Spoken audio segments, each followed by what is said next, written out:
की ओळख आजही एक अभ्यासाचा आणि चर्चेचा विषय आहे.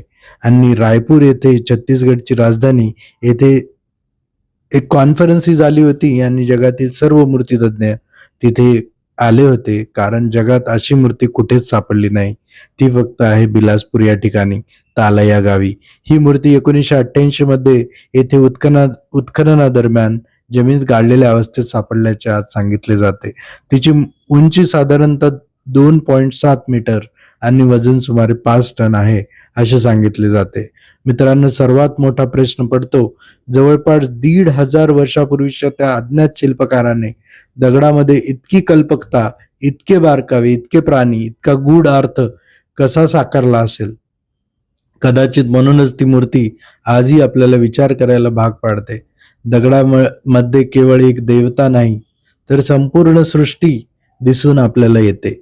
प्राणी असो, मानव असो किंवा निसर्गातील कोणताही जीव, सर्वांमध्ये एकच चेतना, एकच शिवतत्व आहे, असा संदेश या अद्भुत पशुपतीच्या रूपातून आपल्याला मिळतो. टाळ्याच्या या प्राचीन भूमीला आणि त्या अज्ञात शिल्पकाराला मनापासून नमन. धन्यवाद मित्रांनो. हर हर महादेव.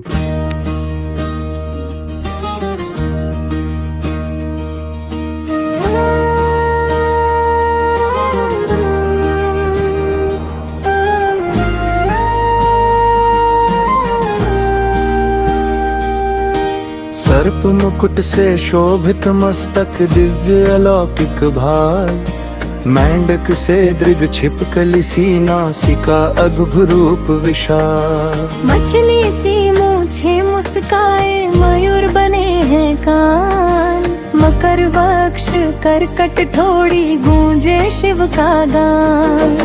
उर पर मुख की छवि विराजे, उधर भी मुखमय हो, सृष्टि के हर जीव में शंकर ये संदेश संजो। कच्छप कंठ जनन शक्ति का जीवन का आधार, जंघाओं पर चार मुखों में बसता विश्व अपार। सिंह मुख से शोभित घुटने, वीरत्व का अभिमान, गजपद धारण कर चलते धरती का सम्मान। सर पर लिपट कर चरण संभाले, रक्षा का संकल्प। पशु पक्षी सब अंग बने हैं, यही शिव का स्वरूप। पशुपति है विश्व रूप है, हर प्राणी में प्राण, काला की इस दिव्य प्रतिमा में बसता हिंदुस्तान।